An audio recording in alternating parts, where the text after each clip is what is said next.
So I just don't believe that God is that short-sighted. And I don't believe that we all have to go to hell. And I know that I went to a church the last couple of weeks and heard more about this Carlton Pearson fella who was an evangelical minister, thriving financially off of that, like so many of them do, really making into that the sustainable business practice there.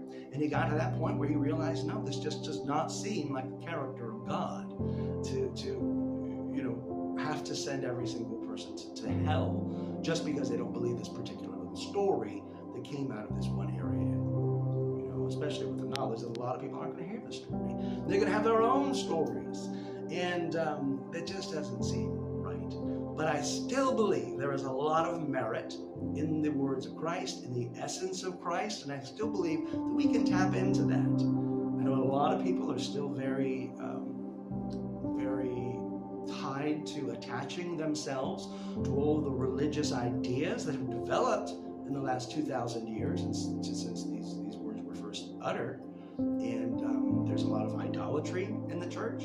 Most American churches worship the Bible. They put it above God. They put it above Jesus Christ. And they're not getting as much truth out of it as they could because they're looking to that as their God. That is unfortunately the case of a lot of American Christianity, is they have broken the very first commandment and they have put their graven image, their collection of graven images above God. And so that's an issue. Now, I don't think that we should throw the entire Bible out. I know we've gone through this whole cancel culture where it's like, oh, no, you find some discrepancy with something and some person isn't as perfect as you thought they should be. And so now we're just going to cancel them all together. And I don't think we should throw the baby Jesus out with the bathwater. We need to continue to look at this book. It's still a very significant book, the Bible is. It was the very first book put into print where, it would be able to published and finally shared with people, and they could start reading it and getting their own interpretation. And that is what I'm going to do. And I know a lot of Christians out there are going to have a big problem with it. And they have a lot of big problems to deal with about a lot of things. But I say that if you listen to the words of Jesus, you can learn how to let go of a lot of that stuff that's not necessary for your salvation, that is not helpful for your life, and we can move on to a better way of living in the world. And I believe that is why Jesus came. That's what he said. He said right here, so I can preach there. I want to go somewhere else and preach there. That is why I have come.